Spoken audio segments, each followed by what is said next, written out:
Hi, I'm Shruti. Hi, this is Shukti. Hi, I'm Shreeya, and welcome back to Need a Natter.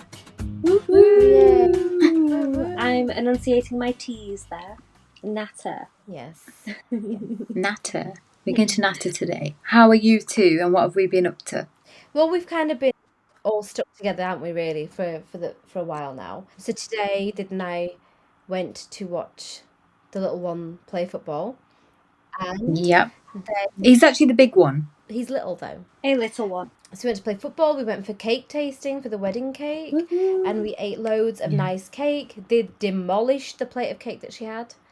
I was hungry. Demolished, like the way that was. It was like new in Teletubbies. Yeah, it was. The I way, inhaled it, yeah. guys. I'm not even embarrassed to admit that I inhaled it, and I don't regret it. Like, Shukti was being so strategic about her tasting. Yes, And going around I her was. plate, she ate half a bit at a time, really thought about it, really let the flavour settle in before she moved on to the next one, and then went round for round two on the other halves. Shruti Didi was absolutely going in with these cakes. It was really yummy. Yeah, it was delicious. Guys, tell us what your favourite cake flavours are and give me some ideas for the wedding in case I've missed any flavour out so far. And also, we did a quick Sainsbury's shop. That wasn't quick. No, it wasn't We quick. were all in there. We were all in there. The entire Sharma clan was in there, plus some. And we were a nuisance. We there. were getting in everyone's way. It was Yeah. not a good time to be doing that. Yeah. And then, like me, Shreeya, Mum and Ba had a nice cup of tea on the deck. It was a beautiful day today. I mean, depends on your perspective. Some people think it's red hot and they're baking from the inside out. On Yep. the deck, in the shade, is quite nice. A little breezy. Shade temperature is really nice. Yeah, okay, in the sun is a little extra in it. And our houses are like greenhouses. They are super hot over here in the United Kingdom. We just build our infrastructure to withstand terrible winters, but yeah, we can't really handle summers, but we can't handle terrible winters either. Actually, if it snows too much, we're done for. And I don't know about you two, but I'm sweltering right now as well. The heat has risen It is really upstairs warm. really hard. Yeah, it's red hot. It is red hot. But guys, you got to count your blessings. Just remember the time when in winter, when it's that, after Christmas, January, after you take the Christmas decorations down, when it's just miserable and it's cold and you get 3 hours of sunlight. Just remember those days and be grateful for this. Yeah. Lovely long days that we're getting. But no, Shreeya and I have been proper at it lately on shifting our weight a little bit. We've been playing tennis, badminton, we played cricket and football with the kids in the park, and we have proper been at it. Today we didn't. Today was a bit of a cheat day because we didn't get time. No. To be honest. We didn't get time at all. We were chock-a-block. Oh, we've gone on walks as well. We've gone on walks, yeah, we've gone on And we unintentionally walked a lot yesterday as well. Well, moving swiftly on, we're going to now talk about something a little more serious. So it's something that's quite a hot topic at the moment and has been for a while, and we've been wanting to cover this off for quite a while as well. So we're going to talk about misogyny and feminism today. First of all, what does feminism mean to you, both of you? Equality. That's all it means to me. Like in the last episode, I spoke a lot about, towards the end of the episode, I was talking about how my experience of going from the UK to Mumbai, and how if I'm going somewhere with a guy, that guy automatically gets respect, whereas I might not get that same acknowledgement. So for me to just get a hello, the same way in which the guy next to me gets a hello, for me that is equality, right? I'm not really talking about, I want men to have babies. I'm not talking about that. I'm talking about just basic respect and equality in the way respect is distributed. That is the fundamental part of it for me, anyway. Yeah, I think that's really important, because I think even now, a lot of people, I would say, I don't know why I'm saying some, a lot of people still misunderstand the term feminism for us to be thinking of and putting ourselves higher than men, and that's not what we're asking for. It is really equality. Yeah. Like pay gap, I don't know if we're going to discuss that at some point today, but that is what is going on there. I don't understand the concept of that. Why is that even a thing? And the pay gap as well. I think it's really important that we emphasise that it's equal work for equal pay. It's not like people on different professions should be, like a secretary should be earning the same as a brain surgeon. It's not that kind of level of equality that we're talking about in terms of pay parity. We're talking about equal pay for an equal job role. And that, that's something that there is a pay gap throughout society. And they've said, I don't even know how many years it's going to take to bridge that gap, even though a lot of companies have that as initiative to do something about it. Basically, they do need to do something about it. They're aware of it, but even then there's a long way to go. Okay, so the dictionary definition of misogyny is dislike of, contempt for, or ingrained prejudice against women.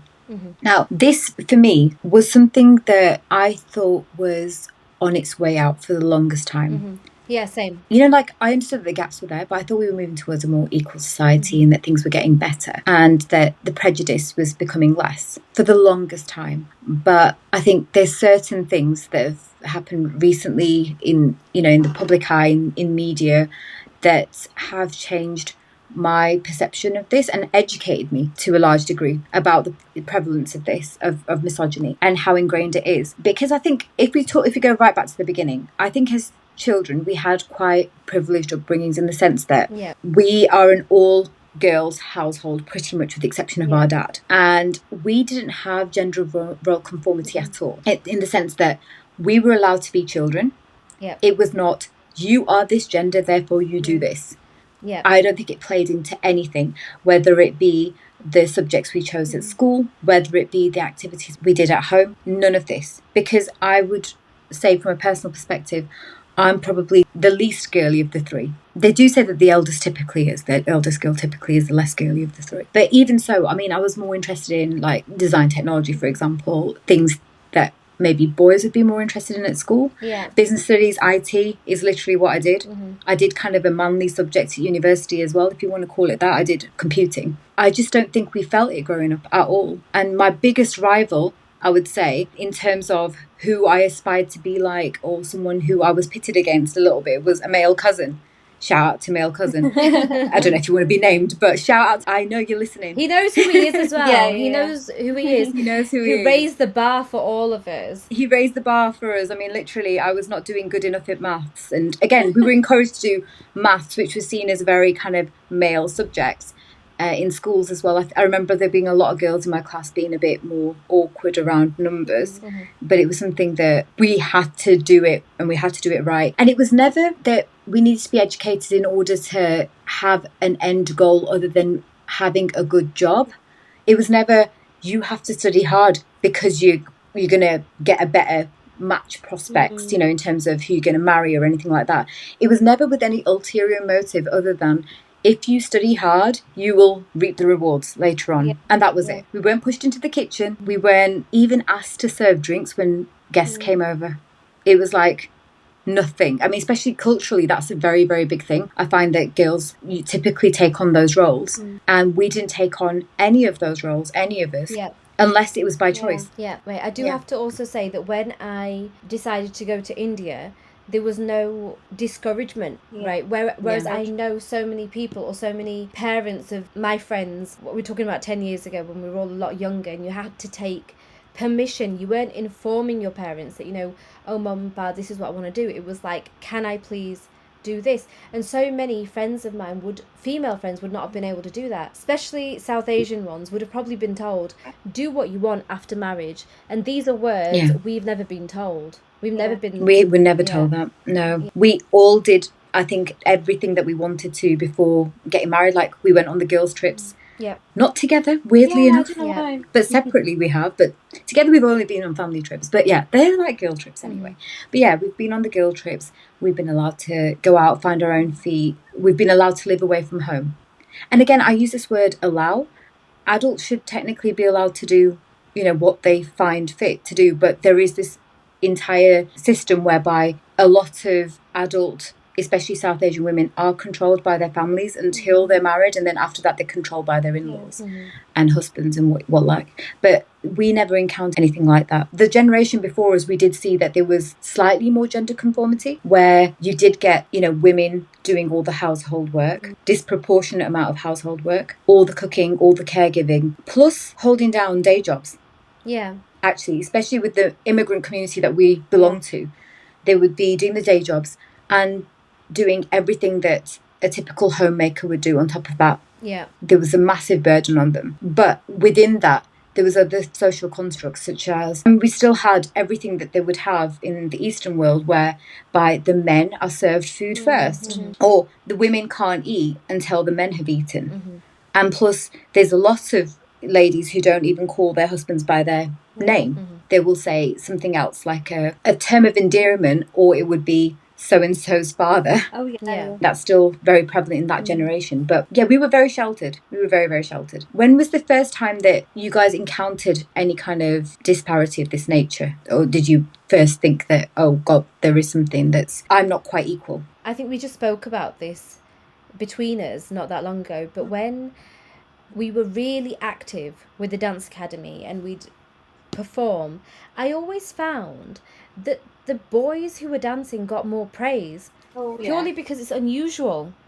It's unusual to see a guy dancing, whereas, oh yeah, she's a girl, of course she dances. You know what I mean? So that used to bother me a little bit, not a lot. And do you know what? I didn't, in my brain, it wasn't misogyny, really. I didn't process it as that. I just processed it as, I actually didn't understand. Maybe I was not exposed enough to this, to what do I label what is happening? How do I label this? I didn't understand how to do that. Now, in hindsight, I understand what it was. Yeah. And then, obviously, when I went to Mumbai and I see men or boys or, guys, however you want to describe it, they get a lot more privileges in the workplace, in the home, in society.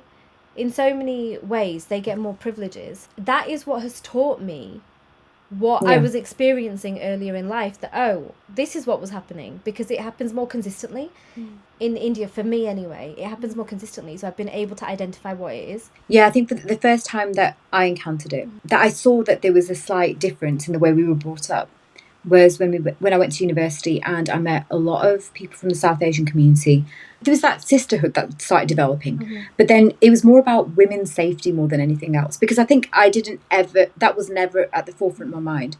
But it was kind of like, okay, if we're going out as a group of women, there has to be one person who is the sober, responsible one, who was always me. Yeah. And it was just kind of like the attitude that, like, some of the girls, they were doing this covertly. So their families didn't know that they were going out. Some people's families didn't know that they drank alcohol or anything like that, or went out with boys. It was a lot of, that kind of, we've got to hide this because it'll bring shame on our family otherwise, which was something that I wasn't used to. It was not something that I'd ever heard of termed in that way before. And then just basically the attitude that a lot of the South Asian guys had towards the girls, and the fact that, oh, she's all right to date, but she's not okay to marry because she doesn't have the attributes I want in a wife. That really surprised me in certain ways. And then the second thing, and again, I put that down to a bubble and a time and place. It's something that's a bit of an anomaly. And then I started my first proper job after university, and it was a very ethnically diverse workplace. It wasn't down to ethnicity. This is the point that I'm making. Somebody asked for a promotion, and I was at the same level as this guy, and all I wanted was a pay rise. I didn't even want a promotion. I just wanted a slight pay rise. Yeah. And he was given it on the basis that he had a family to feed. And it was seen as more important that he be given the promotion because he's got a family to look after. I didn't have a family to look after at that time. I was earning just for myself, and I wasn't even required to pay rent at home, as is the case with a lot of South Asian families, and I was living at home at the time. But I was like, how do I progress? Just because of my gender and the assumption that I won't be managing a household on my own. And the third time was after a lot of my friends started getting married and seeing what roles they started performing and how things changed drastically for them. How about you, Shreeya? I think for me, I don't know if I realised it, but it was probably at school, just the way that we were treated in school. And really? Yeah, like, I don't just mean like each other, although it was sometimes each other, but like teachers as well. Like uniform regulations that we had were very strict. I'm sure you guys remember. I don't think either of you ever got detention. Yeah, that's true, actually. But I ended up in detention so many times because of uniform regulations. I mean, I'm very short. I haven't grown since I was 10. And then there'd be like other girls that are like literally 5'9" or 5'6" or whatever. But there was this rule to have your skirt the length of an A4 sheet of paper. And you could get stopped anywhere in the hallway and just have your skirt measured. Do you know what I mean? So A4 sheet of paper is like very big on me. So I was in detention like anytime I was stopped for it, basically. So there was things like that, but then there was also, obviously, high school is the time where people start dating each other. And when things started to get a bit messy or a bit catty, girls were always blamed more for what was going on, or called derogatory terms because of how they're going through boys, or being used like however it is that they want, whatever term it is that they want to use for them. Do you know what I mean? Yeah. Ironically, those terms are never used They're for never boys. used for boys. They're seen as players. They get pumped up by all of their lads. You know, you're dating this girl and you're dating this girl. Oh my god, you're getting all of them. Whereas, like, there's all these derogatory terms that are used for girls. Yeah. So I think at school was the first time that I was like, what's going on? And again, it wasn't just there. It was like in PE, what sports we would be put into. There would be certain ones that only girls did, and then certain ones that only boys did. You know, like boys would only do basketball and girls would only do netball. And then we would play football inside, but the boys would play football outside on the field, on the football pitch. But we would never get the opportunity to do that because we're girls. That's crazy, because we've gone to the same school. That was not my experience of school whatsoever. Yeah. I, in fact... It wasn't mine. Yeah, because apart from netball was just for the girls, but I was also on the basketball team. I also played football outside. So this is crazy that after I've left school and you've come into school, these are changes that must have been made, or I don't know where this has come from. That's insane. The uniform one, it was there, but at the same time, the boys weren't allowed to wear shorts either in high school. And the boys also, if their ties used to get measured. Yeah. So a lot, there was a thing at the time where boys used to try to get their ties as small as possible. A teacher used to come around with a ruler to measure the ties. So I never thought that as being a gender-based thing. Plus, the segregation of sport was not really a thing for us apart from netball as well. I definitely didn't experience that. The only thing that I would say that was kind of derogatory that was ever said during sports was like, oh, you run like a girl. And that would be a boy to a boy saying that, which I always found a not very nice thing to say. But I think this kind of mirrors what we've said in the sense that we grew up not being aware of such prejudices. And then as we've grown older, they have come more into light, and whether that's society regressing. And I think in a way it is, because I have seen that kind of regression. And also when we're talking about this kind of thing, can we just think about the Diddy case, right? About how he has, he's not guilty on most of the charges. Yeah. And there was just a minor one that he's got. Yeah. And he might just get time. I mean, we don't know what he's going to get. He might just get time served. But this is after people have seen that video. It seems like, what's really worrying about this is that there's so many Diddy supporters. Fine, if you don't think the racketeering charge was applicable to him, fair enough. But to pump up this guy, to give a standing ovation, to cheer in the courtroom when it's not guilty, for people outside to have free Diddy t-shirts on, even if they're paid, it's shocking. It's shocking to me that this guy who's kicked the hell out of this girl, not just him, even Chris Brown. Yeah. It's insane that a man can get away with something like that, but if a girl, Cassie was seen as an opportunist because she jumped from Diddy to some other celebrity to some other whatever, and no, she just wants a lifestyle, whatever. She's not doing anything illegal. At the end of the day, she's not doing anything illegal. She's going from one relationship to another, which the law allows her to do. If she wants to maintain a lifestyle, she is allowed to do that. What you're not allowed to do is beat the hell out of your partner. You're not allowed to do that. And if you have done that, you should not be allowed, like the society should not be forgiving you to this extent. I understand that, okay, if you do penance, ultimately you can forgive, but why are you celebrating this guy now? He's celebrated. It's this entire rhetoric that they've built up that she was asking for it because she was a gold digger, and plus victim blaming, and this entire notion of all women are gold diggers is something that's peddled by a lot of misogynistic men. And I think the biggest pioneer of that is Andrew Tate. I don't know if you guys have ever seen his videos. The way that the kind of red pill culture is ingrained in that, it's kind of like brainwashing. Because what he's doing is he's trying to make other guys aware of traits of girls, that girls are trying to manipulate you in this way, and this is what a tier 1 man looks like, and this is what a tier 1 woman, and these are all their attributes. It's like he's feeding them information that they didn't have, and all this information is really powerful, but in essence all this information is A, harmful, B, not accurate Yeah. at all, because you're generalizing about half the population on the Yeah. planet and just implying that they're gold diggers, and that's kind of like the bottom Yeah. line. For us, that's completely insane, because none of us have ever even said that that's an attribute we want in our partners, that they have to be Yeah. rich. It's not even been at the forefront of our mind, because we were always empowered to make our own decisions, and always empowered to, gain as much education as we want Yeah. and get the best jobs. How gender didn't even play into it. No, it didn't.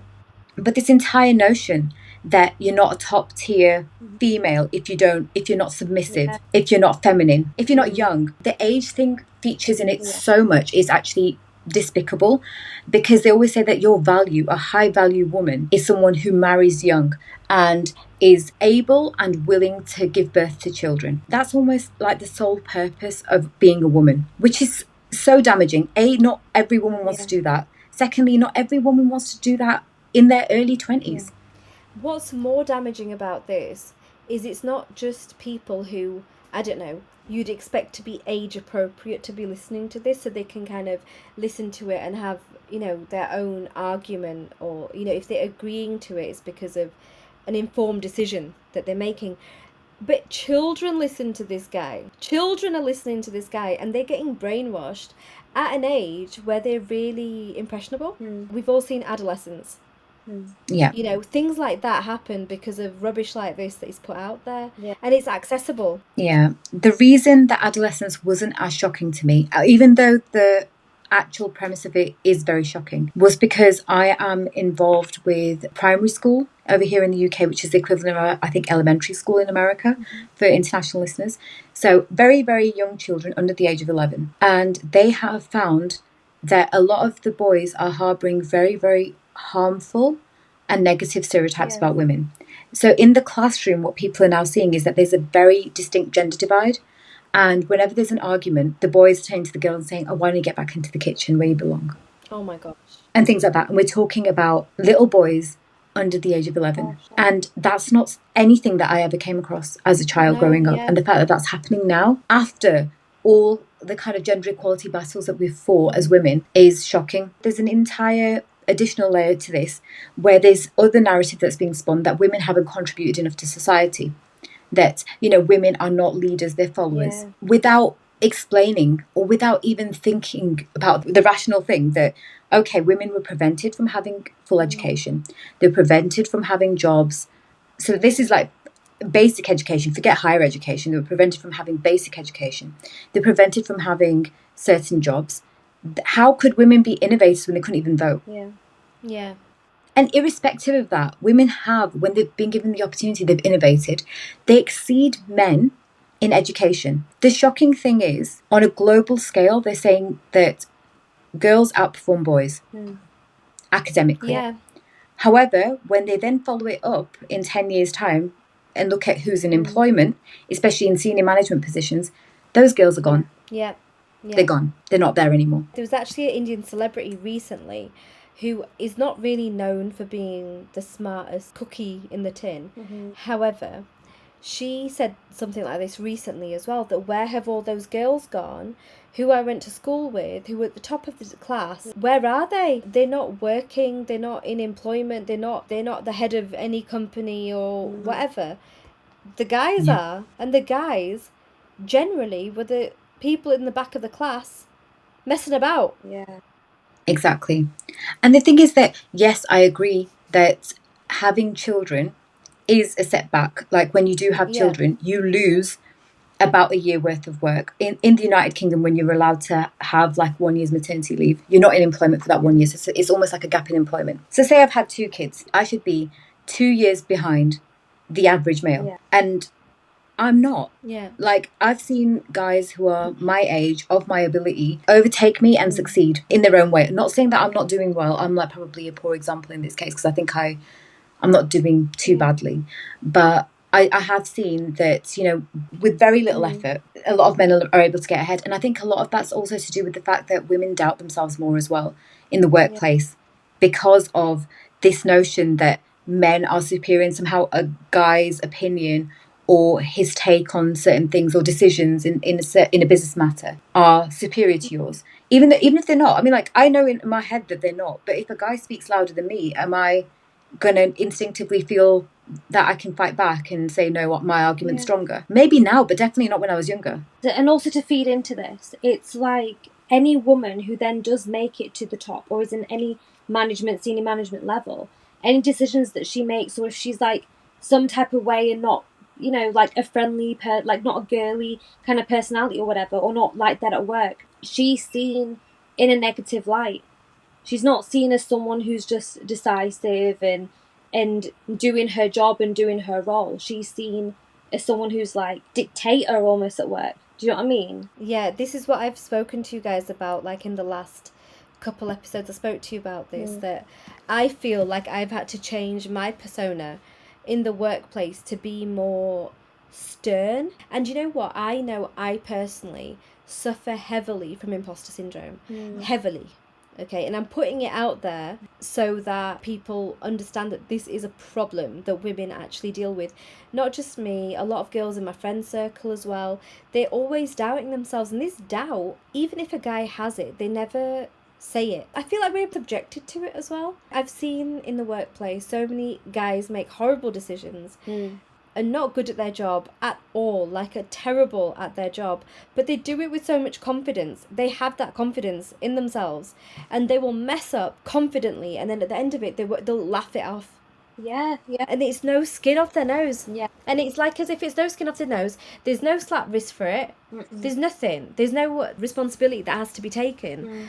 At least that's what I've experienced in the work Definitely. I'm in. Yeah. In my work history, it's been more along the lines of mansplaining. So if I'm trying to say something, and I'm more verbose, so I will say in a roundabout way, sometimes I won't speak directly, because that sometimes when I talk, it's just me trying to get my thoughts in order. That's kind of how I work. So I'm like explaining something to a client and saying, oh, this is what this particular thing does, and, just explaining the attributes.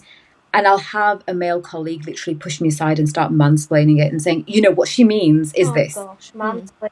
And I'm like, would you give me a chance to finish what I've just said? And the client has not said that they're not following what I'm saying. Why have you just interrupted? Yeah. And that happens so much. And for the most basic things as well. Even if it's not a work-related conversation. Yeah.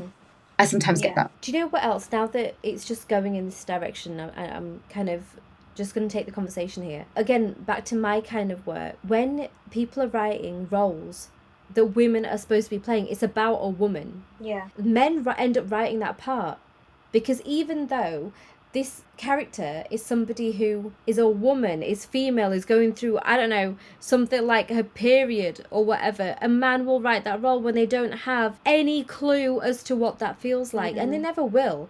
It's not their fault, but why is a woman not writing that role? Why is a woman not given that part? Like, just today we were talking about Squid Games, right? Spoiler alert, guys, please just... Actually, it's not really... But you must have seen this by now. There's a baby in Squid Games, right? There's a baby. That's not really a plot twist. Exactly. Well, it is, but everyone knows about the baby. Anyway, but the fact that she had a baby in friggin' 10 minutes, okay? Slipped out, and after having the baby, the most pain she was having was her ankle. It wasn't her nether regions that had just been split open. As someone who has literally had a baby and broken their foot within a month of each other, having the baby was more painful by a long shot. Exactly. Did that character even once say, oh, I am not feeling great down there? No. Not even once. Do you know what? I will actually kick myself in the face if it was actually a woman who wrote this. I'm just assuming it's a guy. I've not even checked. I'm so infuriated. I'm just... Or it's a woman who has no exposure or knowledge about childbirth. It could be a very, very naive woman. Yeah. Not just that, this baby don't want to be fed. This baby is eaten twice in like 48 hours. Anyone who has ever been around a baby knows that babies don't have they won't sleep nicely through the night. Yeah, also, this baby has not had a number 1 or a number 2. Yeah, no one's seen a nappy in There's no nappies that have been delivered. It's bananas. Even women who abandon their children anonymously, there is usually the police issue a statement saying, can this woman please seek urgent medical treatment, irrespective of whether you want the baby or not. The trauma the woman's body's been in, and it was not anything that was taken into consideration. again, like there's that lack of empathy. I don't think they've researched it properly. If it's a woman, oh my god, that's terrible writing. Sorry, Squid Game people. Yeah, you know what? If it is a woman, I am gonna say that she was probably pressured into writing it like this. I'm gonna give her the benefit of the doubt because I know how things get manipulated after writing. You then have to get approval from so many people before you actually shoot it, and there is no way a woman, or actually even a man with a child, would be okay with writing this. And I've actually done movies as well where there's been ridiculous things that were there on script level which never actually made the final cut, where it was involving women having babies and going straight back to work. Like there was literally a scene where a woman has a baby, and I mean, it's a really good film. I'm not going to name the film. It's a really good film, but and this part wasn't. Yeah. It didn't end up in the final cut. But the woman has a baby, and instantly, in the hospital, she's back to work because that's how important her work was at that point. And I'm sorry, but Did has spoken about, or we all spoke about, in the paranormal episode about how women start hallucinating after having babies, or while having Yeah. babies, or while being pregnant. So why on earth would this woman go back to work when she's probably gonna, I don't know, see dinosaurs, or I don't know what she's seeing, but some Or twin babies like I exactly. was. I was like, it's bananas. Just taking the topic into another very important area, I think, is social media. And the fact that this entire narrative that's being driven by the incel culture, incel meaning involuntary celibate, they are literally men. It's like a subculture where typically heterosexual men who are very resentful of women, like living their lives like they do. And the way that they tear down women on social media, that's on a very superficial level. Some of the crimes that members of this subculture have committed far exceed that, but literally threatening rape, threatening death Yes. upon women, especially, like all the time, for the most basic things, and then acting like victims, right? So, like, I agree that some of the crimes that women commit against men have been abhorrent, right? Especially recently, anyone who follows South Indian news channels would have heard that there's been kind of like a woman who called out a hit on her husband because she had a fella on the side, basically, which is terrible. However, when you kind of cherry pick incidents like that to basically fuel your rage, you're forgetting about the fact that a lot of women have been through far worse, in the sense that if you look at statistics, first of all, most crimes are committed by men. Most crimes on women are committed by men. If you ask most women who would they pick, a bear or a man, they'll pick a bear. And I'm talking about children as young as 5 or 6 would pick a bear. Yeah. And trust me, I've done this experiment. They would pick a bear. And not because it's cute. So, I mean, I think they forget the fact that men make women feel uncomfortable almost throughout their lives. The objectification we have to face, the safety aspect that's always, being threatened almost, and the fact that we're always seen as property. So if you're not your father's property, you are your partner's property, and you don't have your sense of individuality, because how dare women be individuals with thoughts and opinions. It's quite shocking the levels things have gone to. Yeah. With regards to this. Yeah. The worst thing is about this is, well, so many celebrities, okay, will literally, when they're asked, and I'm not going to name anyone because I do want to still have a job, but like, they're asked by an interviewer, are you a feminist? And they'll say, no, I believe in equality.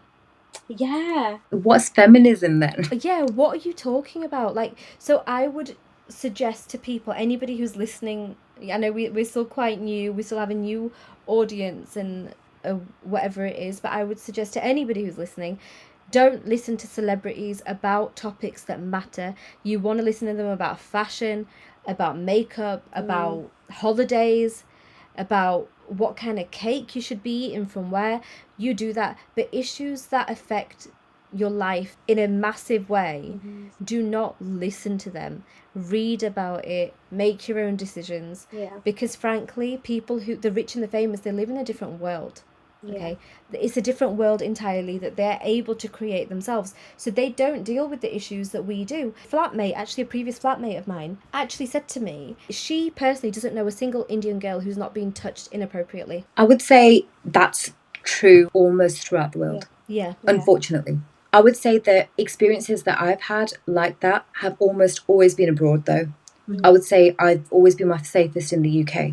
I do feel like tourists are definitely targeted. There's a lot of videos Yeah. that I've seen on social media of certain holiday destinations where they kind of tag the person that they want to potentially get trafficked. Now, I do know that celebrities do go through this stuff. There are famous celebrities. For example, Sushmita Sen. She spoke about how this 15-year-old boy smacked her. I can't remember exactly where, like on her butt or something. I think it was about, yeah. Inappropriately, basically, and she pulled him up on it in front of all the media. Like, what are you doing? You're a child. Like, oh yes, son, yes. go home. And I rate her for doing that because she's not created this bubble around her where she's, invincible and she lives in this perfect world. But so many celebrities just, oh no, casting couch doesn't happen. Oh no, feminism is, these raging women who want to be better than men, and it's really not. Yeah. And there are some that do that, but that's not what it is. No. But even if they do that, right, you've got to understand where this fight stems from. Yeah. They have people who've taken the fight to the extremes, right? But the fight always stems from the fact that men have been awarded privileges that they probably don't even realise. And they don't realise what kind of pedestal they've been put on from the time that they're born. Like we know in South Asian cultures especially, there is a preference, and not even South Asian, Asian, Pan-Asian countries, there is a preference for a male child. And that child is often not expected to do any chores in the house. They've been mollycoddled in every which way by their mothers. And then when they step out into the world and they want to find partners, they're literally looking for their mother personified again in their partner. Yeah. And someone to do things for them. Yeah. And the sad thing is that women have evolved, they've adapted to the world because they've had to. They've taken up jobs and they're able to provide for themselves. And men haven't caught up with that mindset. Yeah. Because at the moment, quite frankly, what are the advantages for a woman to get married? What are you gaining? People who say things like financial security. Most women who have been educated, I'm not talking about people who live in rural situations where they've been denied a right to education, but most women who have a basic level of education are able to earn. They're able to look after themselves because they've been taught how to. Yeah. If they're not able to do something, it's probably to protect themselves against Yeah. men. Yeah. Again. Yeah. But does every guy have the ability to protect? Maybe not.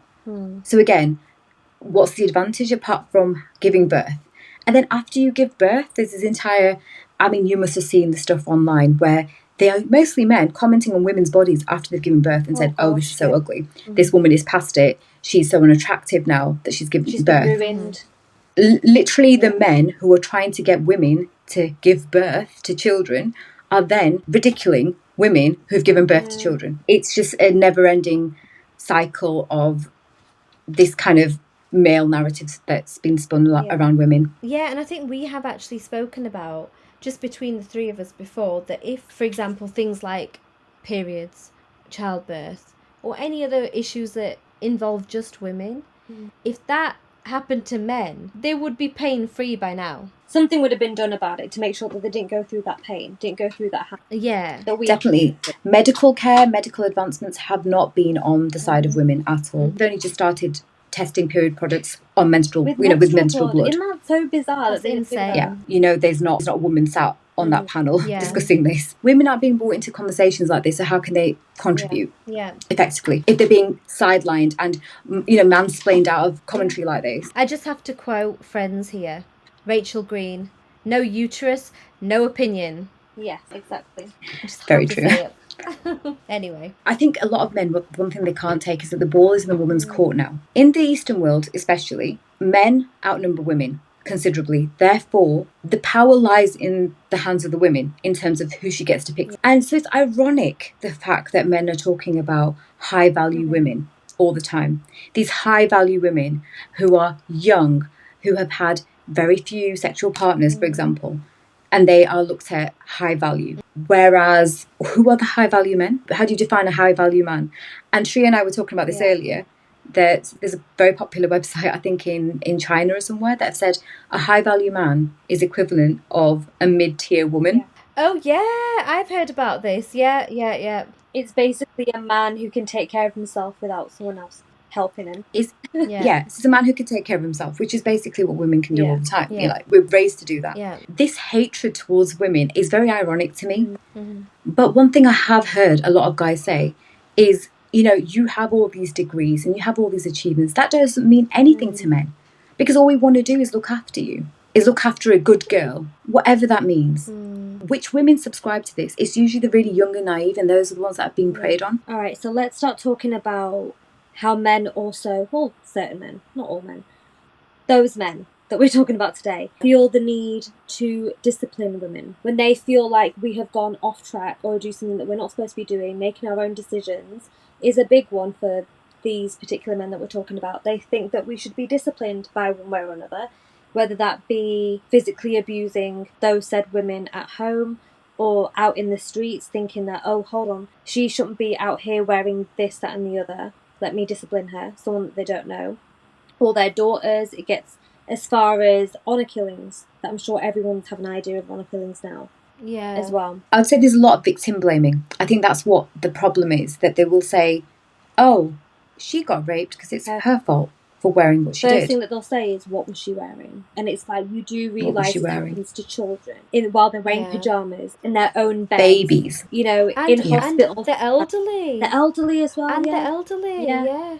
Like, and even with the Nirabia case, I don't know if you guys saw that documentary that was about it. Yeah. And they went... India's Daughter. I mean, it did get banned in India, I believe. So I've not actually seen it. I'm going to try and watch it now that I'm home. I've just seen clips of it. And those guys, like, there was one guy in particular who had no remorse. He'd been given the death sentence, and he was still fixated on the fact that, oh yeah, we did this because why was she out at night with this guy? Yeah. And why were they canoodling or whatever terminology he used? I don't remember, but whatever it was disgusting. Yeah. Because that's not his business. But nothing She's got nothing to do with him. You know, the way that he put it was that good girls don't go out at night. Good girls do this, good girls do that, basically was what he was saying. You might be able to rubbish this by saying, oh, these guys are probably not very educated and that's why they harbour these views. But they're very educated lawyers were saying the exact same thing. Like, one of the guys was likening women. What did he say? It's like a flower. If you put that flower in the mud, it'll get dirty. And basically implying, again, victim blaming, which it was so infuriating. Honestly, anyone who hasn't seen that documentary, please go and see it, because it's horrific. And it just shows you to what levels humanity can dip. So, and I just want to say that anybody who thinks this particular topic is not applicable to them because they're UK based or they're US based or Europe based, or, I mean, I've seen where our listeners are coming from, and mostly we have people in the Western world listening to us. On Spotify, YouTube is more Eastern. So for our Spotify listeners, I just have to say that just because you're in the West, it doesn't mean that this doesn't apply to you. Yeah. Because you might just be like, oh no, Nirabia case happened in India. This is the Eastern mindset. It's regressive and blah, blah, blah. But can I just say, who's the president of America right now? Yeah. Mm-hmm. You know, elected president of America has made derogatory statements about women, about grabbing them from, you know, inappropriate parts of their body and so on and so forth. Yeah. And this is an elected president, you know. And it's the way he talks about literal family members. It's quite grotesque. I mean, like, is that all a woman is? It's just disgusting. He is elected, right? That means the majority of the voting population of the United States of America, they relate to what he's saying. It's not just about his policies, right? Because hardly anyone who's, let's be honest, hardly anyone who's voting actually knows the policies. They vote for the person who they like. Yeah. You know, I bet most of America have voted for him because he comes across as misogynistic and racist. And that's what they voted for. A lad's lad. A lad's lad. I think it's more the fact that he's a lad's lad, and it's kind of like the boys will be boys attitudes, you know, that you get a pat on the back. I mean, I don't know if you guys have heard this, but I've been in the workforce a very long time and things have got better in this regard. But I remember there being lots and lots of masculine jokes, like in-jokes that they had. And they'd sometimes say some things that were quite derogatory towards women, or they would talk about women, like, and their body parts in an office environment. or think, oh, she's well fit. Like, this woman's very attractive who's just like, she's just trying to do a day job. She probably got promoted because she's probably done something with the boss. Yeah. That kind of banter. And it's excuses like, lads will be lads. Like, we can't, you know, it's just banter. Just let it slip. Just let it slide. It's like what you touched on earlier. Shreya, I think you said it, that these sports are for girls, these sports are for guys, and then Did was like, the only thing she'd heard was that, oh, don't run like a girl, or don't cry like a girl, or don't. So girls are like seen as this alien species, and guys have to be a particular way, which, having said that, is quite toxic for guys as well.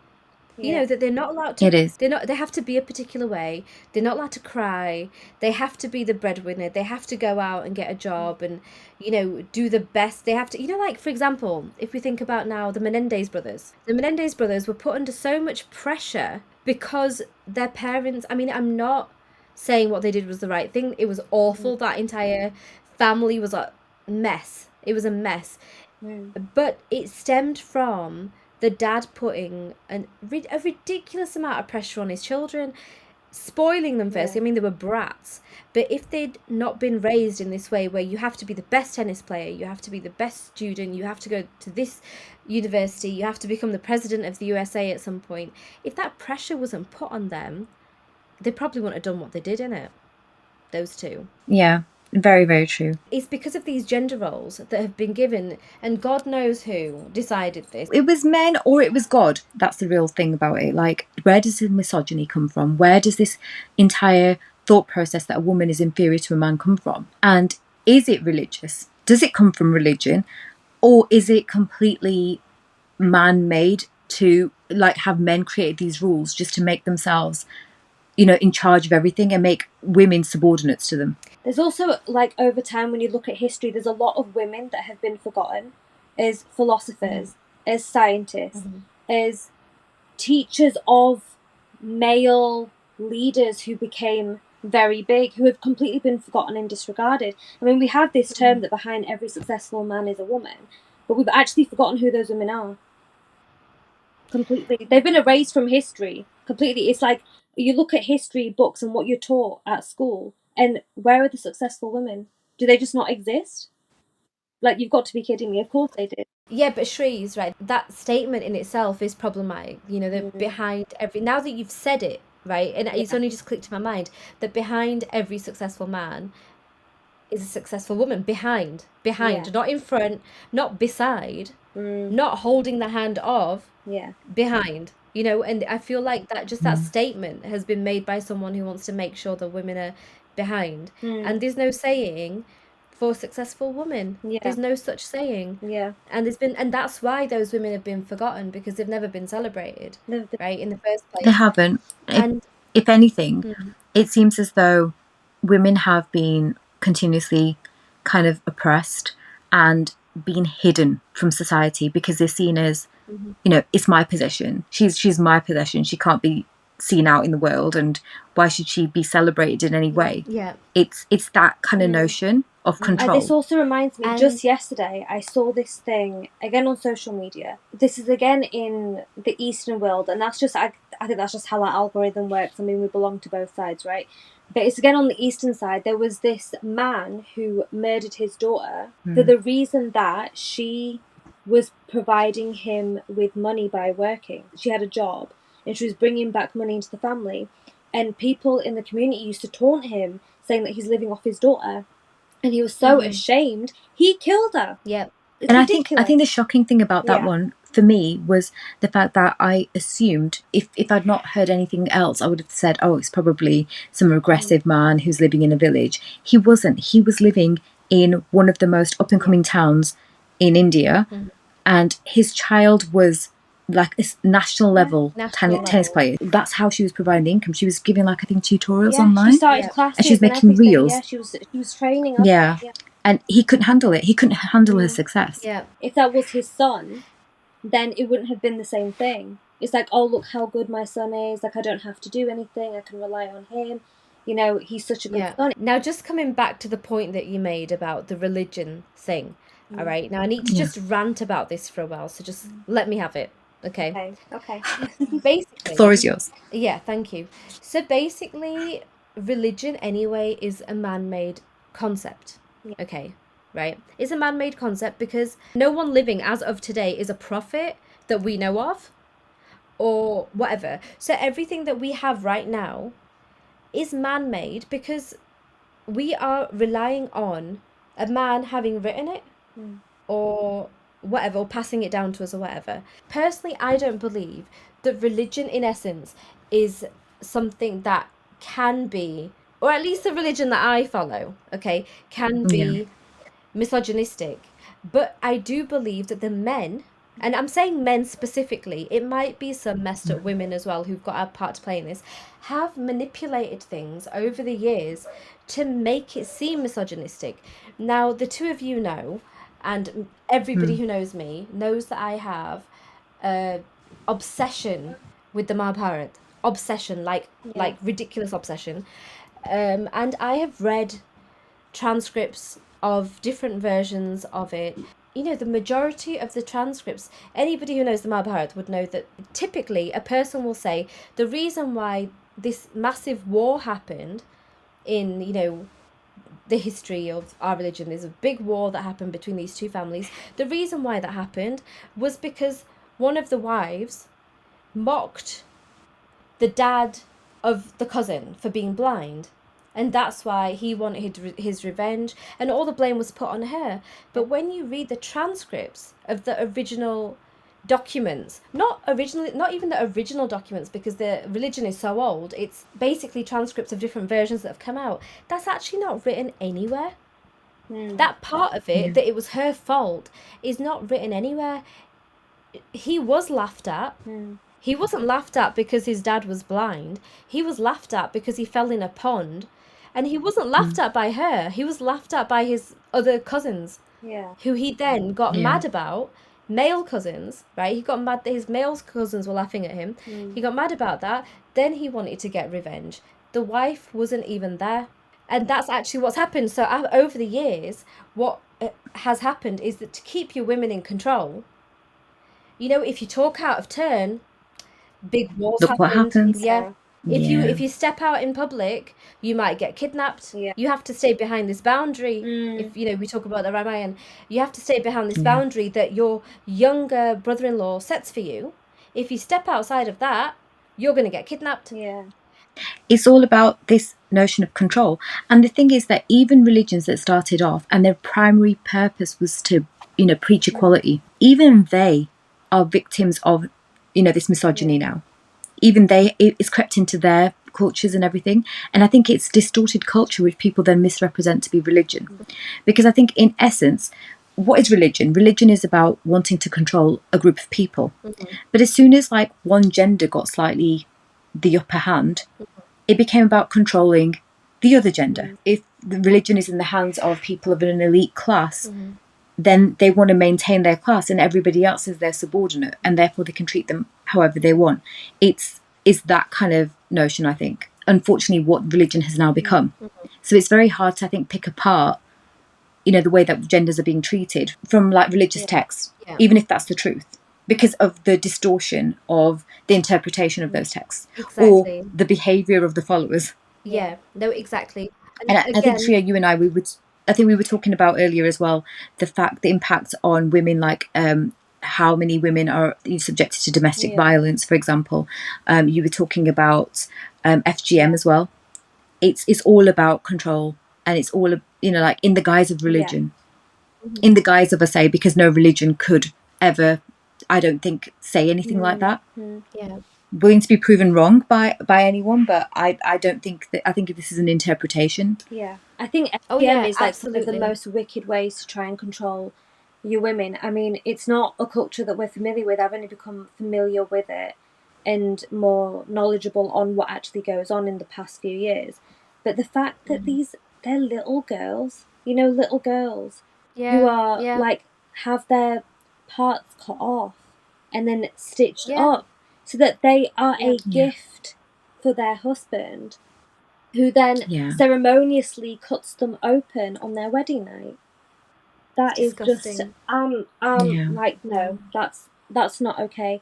And it's become very prevalent here now. in the United Kingdom. So if anyone again thinks that it's not a thing that happens here, there are a lot of people. Yes, Yeah. because it's a Are you cultural thing. It's a serious? cultural thing. It is. Yeah. It's very prevalent here, and you know these girls again are brainwashed that they are a gift for their future husband, so that you know it's very proud to have this done.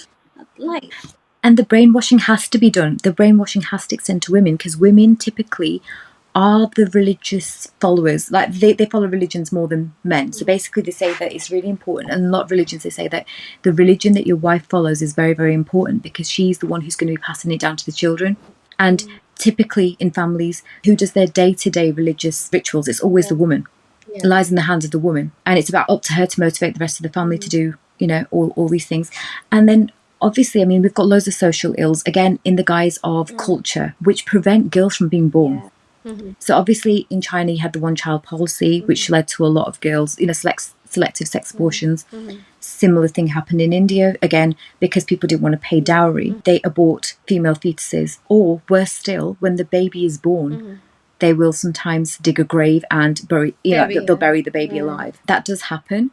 Again, it's because a woman is seen as a burden and not as a contributor. And why is that? Because men wanted it like that. And this is because of the interdependence that society has created between men and women.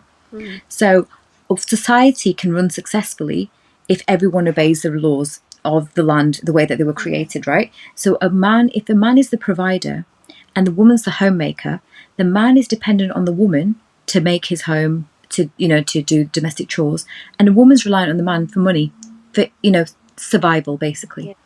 And that way people are always interlocked. That way men and women are always interlocked in a relationship, which eventually was called marriage. And you know, like, love has only come into play in marriages very, very recently. I'm talking about Eastern and Western cultures here. It was always seen as an agreement between two families and a way to kind of keep money within the families. How can the families become more prosperous, basically? And it's through the union of these two. So sometimes when you go into like villages where people have had arranged marriages, you know, like if you do a survey, they'll say, do you love your spouse? And a lot of people will say, what are you talking about? Like, what do you mean love? They don't quite even understand the notion of love because they've never felt it for their spouse. This person was the person they were tied to. And they're now reliant on this person. Is reliance love? But then a woman's job is not seen as important as a man's job because there's that, in a capitalistic society, you always equate money to power. So whoever's bringing in the money holds the power. But it's something we're probably going to say at a later date for a different time. And that's kind of the impact on misogyny on a man's mental health. Because women are obviously affected by this in a lot of ways, but women are, irrespective of people's opinion that, you know, women are the weaker sex, we're actually mentally stronger, and men suffer massively as a result of misogyny. And the roles that they are forced to follow through life, and the pressures that they have, and the fact that they can't show those pressures, they can't show that they're being pressured. And like, suicide rate is much, much higher. One of the directors that I've worked with actually said something to me that really resonated. It made me see power differently. Okay. And that's why, like, over the past few years, I think my behaviour towards him's changed. I give him a lot more slack compared to the way I used to be. When he's just been loopy and stuff. Because they all do that after a while. All dads just behave loopy. Anyway, so basically what he'd said to me, this director, what he'd said to me was, you know what? This song's on mum's love that they give. There's, you know, I think almost every religion talks about the importance of your mum. Okay? But no one sees the struggles of a dad. And it's very rare that a dad will come home and talk about his struggles. Like, really talk about it. There's hardly any movies even made about, like, there's things like The Pursuit of Happiness, which, you know, was like a groundbreaking thing. But, I mean, so many dads go out, they have a bad day, they've probably been yelled at by their bosses. They've probably been yelled at by some doofus on the street, like, you know, had vulnerable moments, and they generally don't show that to their kids. They generally don't show that to their wives even. Maybe when it's too much, you know, to deal with, they show it. And it's only then that I realised that, oh, actually, that's quite true, you know. No matter how, and it made me look at people differently as well. Like when I see somebody who might be someone's dad, for example, a rude rickshaw driver in India, rather than snapping back at him immediately, I do kind of think that, oh, he must have kids at home. Yeah. And the kids, if they find out that this crazy girl's just like yelled at this guy for braking too hard or whatever, I don't know, whatever it could be, it just kind of makes me think about my tone or think about the way I'm behaving and whatever, because I wouldn't want my dad to be treated like that. This is something that actually we don't talk about, and that's why it takes such a toll as well, because men don't share their problems often. Sometimes they do, most of the time they don't, right? They don't. You know, there's people that we also know that we kind of feel like they could benefit from some counselling, they could benefit from some professional therapy. help, and I generally feel that women are more open to taking external help, whereas men For sure. men have been trained to think in a way that, I'm not saying all men, again, this is not about all men and all women, but generally men have been trained to think that, no, I can handle it. You know, I'm not crazy, I'm not weak, I'm strong, I'm a man, therefore I can handle any given situation, and that is so toxic. That is so toxic, you know. Because it's all the pressure of solving a problem is put on you as a man in a family. You're always seen as the man of the house, and you've got to make decisions for the entire family. Whereas if it was, you know, wouldn't it be easier if we shared that load a bit more openly without taking the pressure all on ourselves? Which is why I think the entire construct that has been made is very flawed. I think we should just work together as a team, because we're not opposing entities. We shouldn't be. Yeah. Right? We should just work together as a team. Yeah. And it just makes things so much easier. Yeah. And as easier said than done, because it's ingrained in a lot of people, but that is what we should strive for. And I am optimistic that things are going to change, because we're having these discussions. I hope that things haven't regressed to the point that we can't turn back and move along the path that I thought we were once going on. Yeah.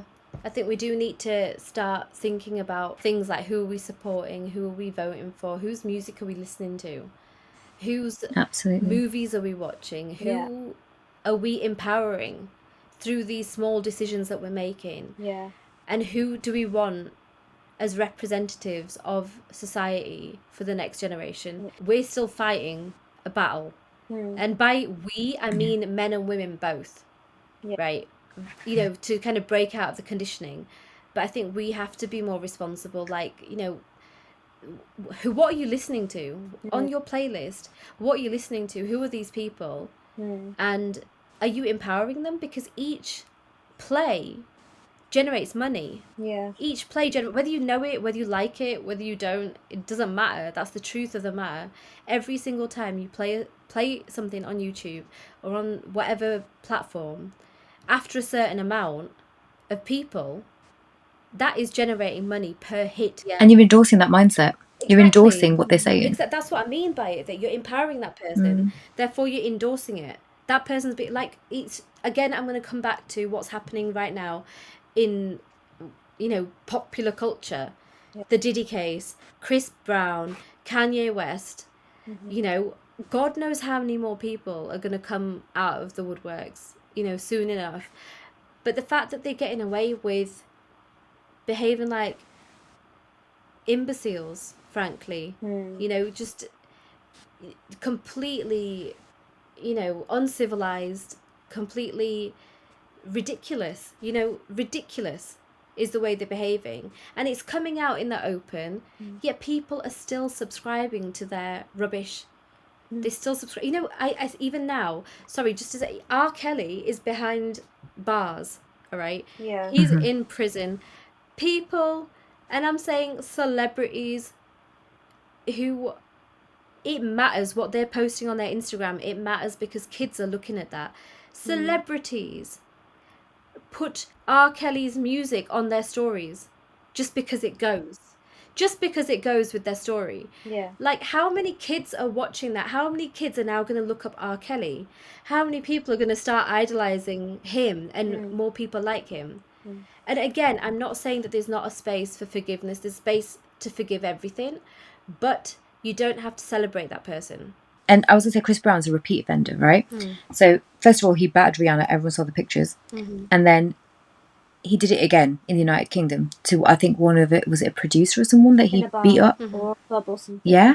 So you're literally giving your money, you are literally giving him your money, knowing that he's a repeat offender. Like, what on earth? It's like justifying it. It's justifying beating up a woman. It's justifying beating up a man for whatever reason.